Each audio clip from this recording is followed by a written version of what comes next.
What is up, everyone? Welcome to Shaping Success with myself and Robert Watson. The show is brought to you by Shade Bros. If you're in the Treasure Valley, Idaho, and are looking for some window coverings, please give us a call, 208-99-SHADE. We'll get you set up for a free estimate. We have some awesome interior and exterior options for you. And that is where you can get all that great stuff. Robert, what is going on this morning? It is a beautiful morning. So my son had sent me this video from an Aggie, we're prior service, and he happens to be a pilot in the Air Force. Uh-huh. And he was going through how long it took him to transform from somebody who has just climbed in a cockpit, how many hours it was to take him to transform into a jet pilot. It's about 100 hours. It's a lot less than most people think. That's crazy. But you have to understand the progression of learning. That's about where it is for progression of learning. So, but that brings me to the topic in my message this morning was you have to release yesterday to seize today. Mm-hmm. And so up on my board over here to my left, I have what's called 90 days to transform, which are the 5 things that I'm trying to do. And I have a countdown during that 90 days of things that I want to accomplish to get to my goal. Because you can transform in 100 hours. You can take somebody who's never been in a plane to flying a jet. Okay. So we do know there's a process for transformation. One of the processes you have to release yesterday so you can seize today. And people want to litigate the past so much. They want to talk about what we used to do, what caused what. Listen, there's some usefulness as a pilot. When we screw up, we need to look at what we did and correct it and move on. Right. It's the same thing with the 90 days to transform I have on the board. This is about going from point A to point B as fast as you possibly can, right? Where you're learning, growing, and things that you can both digest and practice. Right. And I know you're going through a transformation now, right? Where you're radically changing, trying to go from point A to point B. And the idea is to keep what you need to do in front of you all the time. Same thing we do. Flying is very immersive. Trust me when I'm thinking, you're not thinking about what your kids did when you're flying. You're not thinking about anything when you're flying except for flying. Yep. But that's the immersiveness of where you need to be as a person if you want to transform. On my board, I have my mind-body issues. I have what I want to do in writing. I have what I want to do professionally. I have what I want to do privately. There are only 5 things on the board, but they're all on a countdown of 90 days to get something done. And there's action steps. And the idea is this whole transformation process doesn't really take a lot, but you really, really need to be focused on the process. Yeah, and it's a big thing too because you have to be all in on it. There's a lot of people who have this action, just like you said. It's nice to have that down on a piece of paper. Give yourself a deadline, to have an action plan to continue to move towards that goal, because there's a lot of people who just get scared. They have a goal, they have a thought process, there's something that they want to do. Like the action plan that I had towards starting this business on my own, like in my mind, there's just one thing after another. And when we finally got to the point where everything was done, or the majority of the things were done that I needed to be done to put it in action, that's when I took that jump. But there are so many people who will find many things to keep them from taking action. And then when you do that, you freeze and you cannot move forward. So you have to be willing to, throw that fear out. And then also, like you said, just because you fail, and again, I'll go back to baseball because that's kind of that thing. It's like, just because you fail, just because you struck out doesn't mean that you can't get back in the batter's box again. And that's, I think, a lot of things that, frees people is that, I struck out. That means that it's not right. That's not what it's supposed to be.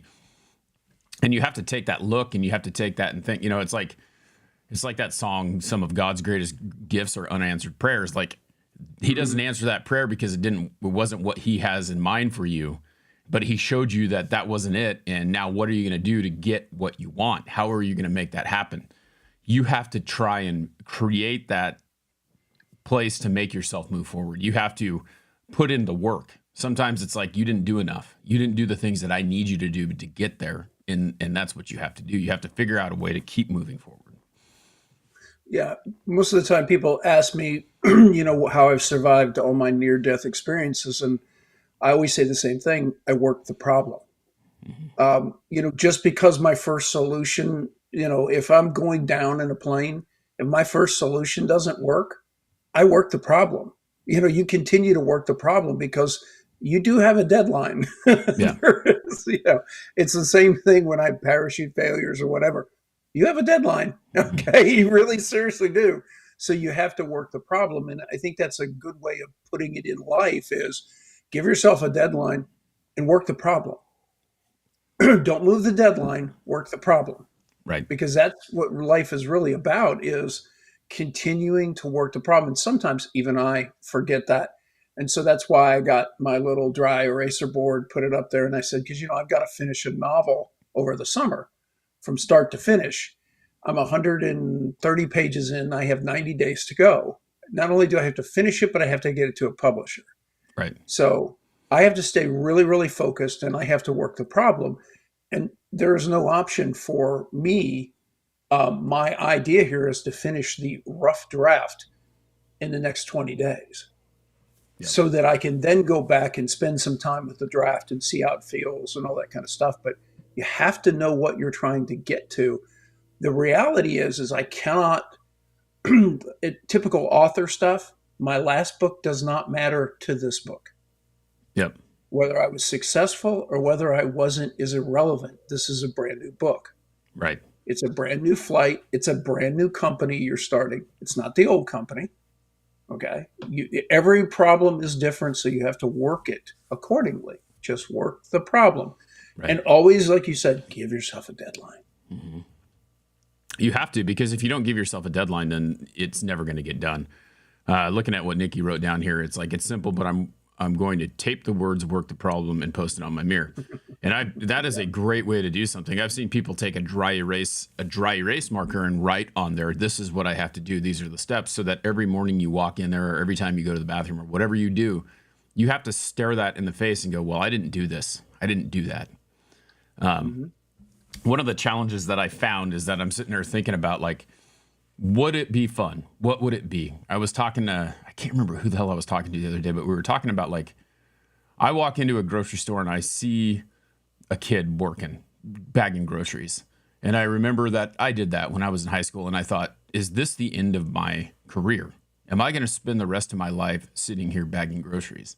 And I have a hard time, and not to say that there's anything wrong with it, but I have a hard time with people who don't try to better themselves. I mean, if you think that at the end of high school, you're done, right? Like, because let's just take it as simple as that. Like, those are one of the big goals that we have. We go to school and we want to get out of school. So the very first one is get out of, primary school, you get out of elementary, then you get out of middle, then you get out of high school. And like, that's the first big step in life for a kid, right? I graduated high school, so I'm done. So what if you took all that knowledge that you had and you're like, you know what? I'm just going to go bag groceries, or I'm going to be a checker for the rest of my life. That's what I'm going to do. I have no aspirations to be anything more than just someone who sits there and bags groceries or checks groceries all day. And I'm not saying there's anything wrong with that, but for me mentally, that would be demeaning, because that's it. There's no more. When you're done with high school, whatever you're doing, that's the end of the line. You're never going to do anything else. And I just can't, in my mind, be that way. And it drives, I think it drives my wife a little crazy, because she loves her job. And her job is challenging, and there's so many different things that she can do, but she will never leave that place. And I'm always looking for not the next best thing, but something to better myself. I guess it is the next best thing, but like, I'm always looking for something to better myself. And I could be working at the same company that I started working at out of high school, and I would be 20 plus years into it. And a lot of people think, well, at 20 years you retire, right? Like, that's the end of the line. I'm not going to do this anymore. I'm going to retire. I have retirement. I can go hang out, do whatever. But I feel like at the end of that time, if I had done that for 20 years and then I quit and then I retired, I would just lose my mind, because I am not challenging myself to move forward to do anything more. And I think that's the difference between these people who work their whole entire life and then they just, they die, right? Because they've no longer challenged themselves. There's no longer anything else in front of them. And they're like, well, what do I do now? I'm done. I graduated high school. I worked 20 years. I'm out. And so they sit at home and they just kind of rot away, because they feel like that's the end of it. And they're not sharpening their mind, and they're not trying to do anything more to make themselves better. And they're not doing any of that challenging stuff to just, and it turns into just go sit down Wake up, drink coffee, do the crossword puzzle, repeat, rinse and repeat. I mean, there has to be challenges in your life to keep you moving forward, to keep you sharp. Your body supplies what you demand of it. Same thing in one of the things you learn in any kind of advanced training is there is more that you're capable of. There's more you're physically capable of. There's more you're mentally capable of. And because it hurts and it's difficult, we don't oftentimes want to step on the other side of that line. Yep. One of the things that challenges most of us, we have to be a little obsessive to hit goals, but we need to maintain some balance. Like I have some friends that are obsessive in certain things. And to be honest, the obsession has twisted other aspects of their lives. You have to still be the kind of person you're going to admire on your deathbed. In other words, did I accomplish the things I wanted to accomplish? Yes. Did I love the people I wanted to love? Yes. Did I? Those are the things you've got to have a little bit of balance. But in that balance is that obsession with better. Yeah. You're never going to be concerned about, did I make enough money? That's never going to be the issue. Right. You're not going to sit on your deathbed and go, shoot, I didn't pay that check. That's not where your head's going to be. Your head's going to be on the place of, did I love the best? Did I achieve the best? Did I use my hours the best that I had? Right. Those are the kinds of things that are going to haunt you if you don't. Regret is weird, right? You want to be in a position where you don't regret not putting the energy and effort into things that are meaningful, but you can't get so obsessed in one area you lose balance. Yep. Yeah, and I think that's one of the things is it's not, I don't even know at what point it becomes not obsession, because it's not really that. It's like, with the business that I have right now, there's a lot of things that I didn't do in my previous business because I wasn't in control of that. And now I'm having to rummage through the things that I knew that I wanted to do before. For instance, this podcast, one of the things that I love about this thing is that I don't want to quit it. Like it doesn't matter. Like I'm looking at downloads. We get probably 10 or 12 downloads per episode on the audio portion of the podcast. It goes up as it goes. The longer that it's out there, the more there gets. I have some that have 400 episodes. You go to YouTube and you watch, and there's like 2 or 3 people who actually watch the long form video. And then you go to the shorts, and it's like thousands of people watch the shorts.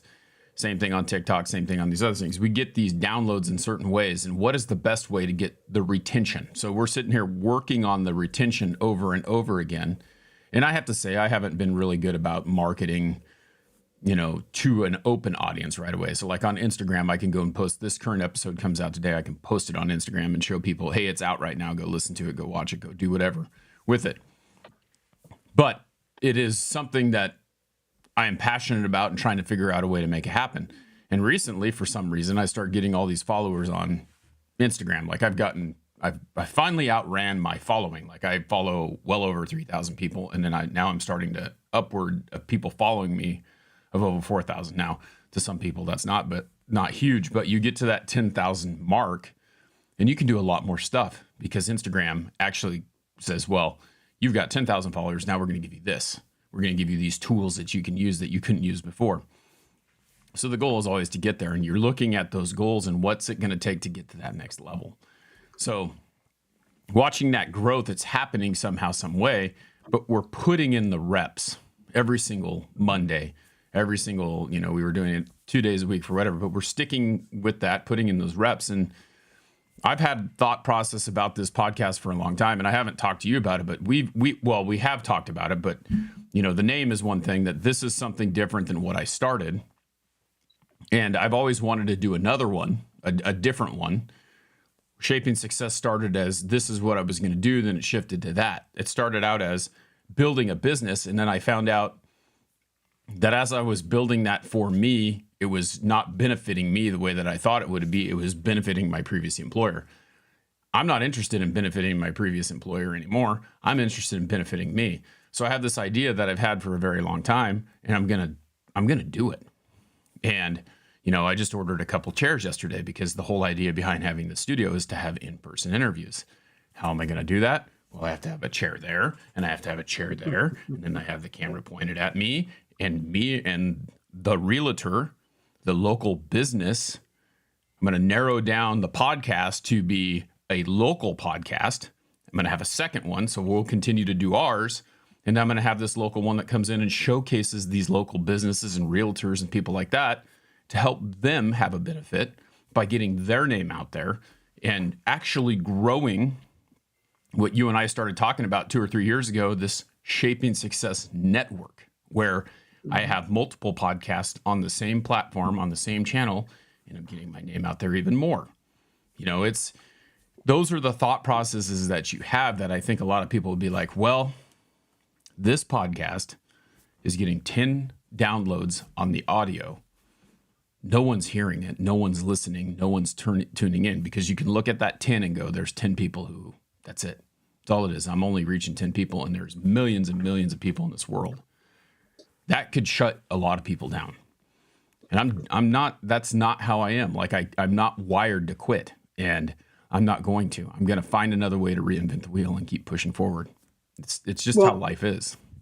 It's funny you mention that, because there a lot of times an actor and actress is interviewed in their late 30s, early 40s, and they've hit the big movie, and it's been incredible. Now they're this amazing success. They're on everybody's cover of a magazine, and they're being interviewed everywhere. And they're asked over and over again, how's it feel? And they said, I've only spent 19 years so that I can be an overnight success. Right. Okay. I don't look at the 10 downloads as being important. What I look at is the reps we're getting in to learn the business. So Right. One day, when whatever version we're going to use to be wildly successful, these reps matter. Right. They're making us better. They're making us better podcasters. They're making us better people. Eventually, whatever comes together, comes together. I think there's this mentality that you can start something and you can skip the 10,000 hours to mastery. You can't skip the 10,000 hours to mastery. One of the things I'll tell you about flying is, yes, that 100 hours puts you in a jet, but it's Right. about 500 hours. And the insurance companies will be quick to tell you this, because your rates as a pilot do not go down till you break 375-ish hours. Right. And when you go over 500, you get another break. Why? Because somewhere between 125 and 375, there's a lot of accidents. Okay? So the point is you've learned the basics. You become a master of the basics. You used to say in martial arts, a black belt is master of the basics. Right. And so then you begin to progress through the belts, the black belts, not the other ones. So that's the same thing. You cannot skip the 10,000 hours it takes to be a master. So these are part of our 10,000 hours. If we happen to get lucky on our 1,000 and get a wildly successful commercial podcast, so what? Still takes us 10,000 hours to reach mastery. Yeah. We're confusing commercial success with mastery. Yeah, and it's amazing. Like when you said it's funny that you said that, because when you said the 100 hours, the first thing I thought was like, holy shit, that means that someone with 100 hours is driving us around in a plane. If that's one of the things, like and they're saying that that's where you have to be, 100 hours, and it takes $10,000 or 10,000 hours to be proficient, to be excellent, to be considered to know what that is. And if you think about it with podcasting, if we break that down, if people think that like you're killing it and you're in this and that, 300 or 30 minutes at a time. Okay. So we have 30 minutes times 400 divided by 60. That's 200 hours that we have podcasted. 200 freaking hours. And it takes 10,000 hours to be proficient. So if you can stick that into perspective, if you can think about that, if you can break down whatever you're doing and you're trying to be excellent at it, you're trying to be proficient at it, and I really think you should read that book. It's called 10,000 Hours, right? Malcolm Gladwell's book. You should read that book. Is it called 10,000 Hours or is it called something else? Yeah, I don't remember. I can't remember The what it's fascinating called. thing is I'm writing this novel now, and somebody would say, well, it's your first novel. No, it's actually my 11th novel. Okay. I've written 11 novels, 4 of which are still in their original wrapping, 7 of which are in the trash can. So what I learned was on my way to writing was I was building a muscle. I was getting better and better Yeah. and better and better and better and better. What does that mean? That there were 7 novels that were fully complete that I threw in the trash can. Yeah. Why?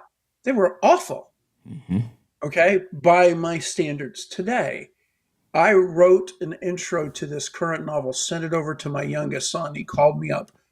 Man, Dad, it's so good. And it's only 2-page intro. He said, it's so good, I almost cried.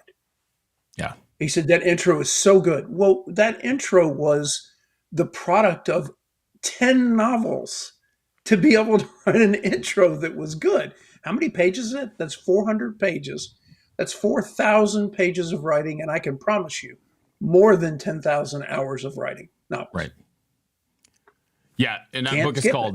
that book is called Outliers, and the reason why it's called Outliers by Malcolm Gladwell, you should check it out.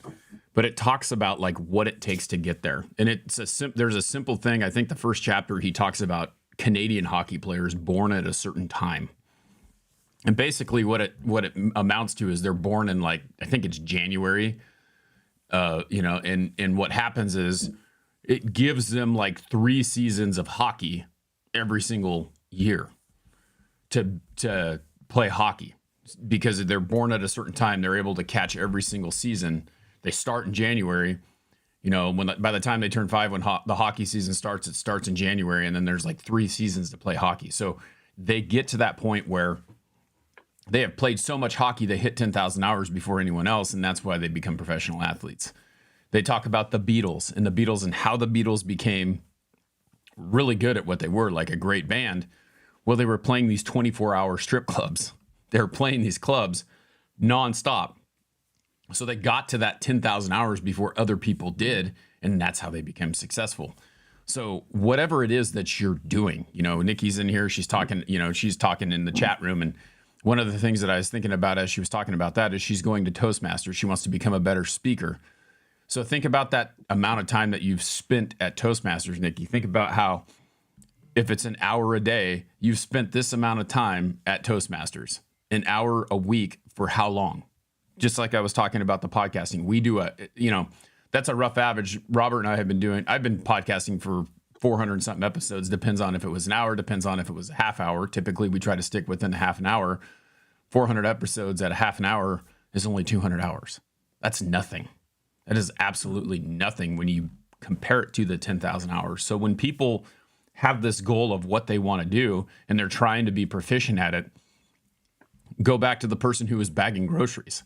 They're bagging groceries or they're at the store for 8 hours a day. Like I was bagging groceries for probably like 10 minutes and I'm taking a cart out, then I'm going back and forth and, doing all those other things. How long do you actually spend at bagging groceries? How are you going to become an excellent grocery bagger? I guarantee you over the 3 years that I spent bagging groceries on the weekends, I never hit 10,000 hours. So it's a life lesson that you have to think about. What is it going to take for you to be excellent at that? How many at bats do you have to have in order to hit that mark? And the reality is most people never hit 10,000 hours, never in what they're doing. So There was a great piece on a sword master from Japan, and there are two different kind of different styles: kendo, aido, which is basically the art of drawing and striking, right? mhm, And they asked the master how long it took him to learn to draw his sword. He said 7 years. yeah, Okay. And here was the weird part. I was watching the demonstrate, right? And they sent a BB at him, a plastic BB, mhm, traveling at 360 whatever. He cut the BB in half. yeah, Okay. And that's pretty amazing to look at. But the reality was 7 years to learn how to draw the sword and strike. yeah. 7 years. Yeah, it's amazing. Like if you really look into those samurai things, and just like you're talking about, like karate and taekwondo and all those martial arts things, those people practice for years. They practice to be better every single day, and like becoming a black belt. It's interesting that you talked about that. Like it doesn't take 10,000 hours to become a black belt, but it takes 10,000 hours to be proficient at that. And I don't think people really look at that like, this is easy. I can do this. I could shoot a basket. I make it. You know, greatest basketball player of all time. I don't care who you think you are or who you think it is, Michael Jordan. And you watch, like, go watch The Last Dance and watch him just talk about every single day being competitive and whatever he does to make himself a better competitor. And he was trying to beat other people, but like he knew the number one person he had to beat was himself. And if you can beat yourself in a game, if anything that you do, if you create that game out of your life and you can beat yourself every single day, you can stop that negative self-talk. You can keep pushing forward and beat yourself. You're going to be a winner no matter what. It doesn't matter what other people are doing. I'm not trying to be Robert Watson. I'm trying to be Wes Tankersley. That's all there is to it. You know, I'm not trying to be someone else. I'm not trying to be Michael Jordan. Now I'm drawing from that and I'm using some of the stuff that he uses to make myself better. I'm using some of the stuff you use to make myself better. I'm using some of the stuff that I'm grabbing all these tools and I'm putting them all in my toolbox so that I can be the best me that I can be, not the best someone else. Ultimately, the ultimate tribute to a player, and we'll use Jordan as an example, was the way his peers saw him. Mm-hmm. Okay. And one guy made the statistic. He said, this is the easiest statistic in the world. Who's the best basketball player? Who was first team all defense, led the league in scoring, was league MVP and playoff MVP. It was only done 4 times in the entire NBA history. 4 times. Yep. It was done by Michael Jordan, Michael Jordan, Michael Jordan, and Michael Jordan. Mm-hmm. That's it. In other words, best defensive player, best scorer, led the league in scoring, MVP of the league and the championship. Yeah. Wow. Oh, okay. Not only did you dominate, you dominated all phases of the game. LeBron James was asking, no knock on him, what one award have you not won that stings? And he said defensive player, being on all first team defense. Because people don't, again, peers. Nobody that LeBron's a wonderful player, fantastic player. Yeah. But people were afraid of Jordan. Yep. They basically said, "You do not tick him off." Right. That's very different. The way your peers see you is head and shoulders above how everybody else. And that's one of the things that happens when you're in a self-regulating organization like pilots. Remember, It's not about, there's not a test. Yes, there's a test I take, but the real test I take is my peers. Yep. I have to sit with a flight instructor each phase as I go along, right? Yep. This is something that we're all having to do that your peers were trying to get to. And here's the interesting thing. For the last 50 years, the system is so good that flight safety has improved every single year for 50 years. Right. Despite what people want to believe about they saw a crash and no. Look at total flight safety has done nothing, and it's peer reviewed, has done nothing but go up for 50 straight years. That's pretty amazing. Yeah, and it's amazing. You can believe whatever the freaking media tells you. You can believe whatever they tell you, but the problem is they're just putting it in front of you. They didn't put all the other ones in front of you. They're putting the ones that they pick and choose to put in front of you. So things go wrong every single day in life. And do you think every single pilot is going to tell you about an error they made or a problem that they had when they were going through turbulence or something like that, how they dealt with it? No, they're just doing it and they're making themselves better. They've figured that out. And that's what you have to do in life. You have to figure out a way to fix the little mistakes so that they don't happen again. And if they do happen again, you know how to fix them so that you don't have to worry about it over and over again. Work the problem. Work the problem. Hey guys, awesome. Thank you so much for hanging out with us. Great conversation.